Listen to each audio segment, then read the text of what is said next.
Alright, Mara has recently learned to float. Float, Mara, float.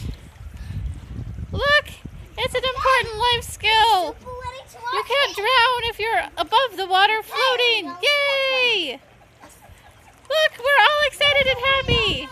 And that's Tia, not going to drown my daughter. Hi, Mara. Hi, Tia, not drowning Mara. I'll show you how I can put my foot. I don't know how to swim. Then if I drown,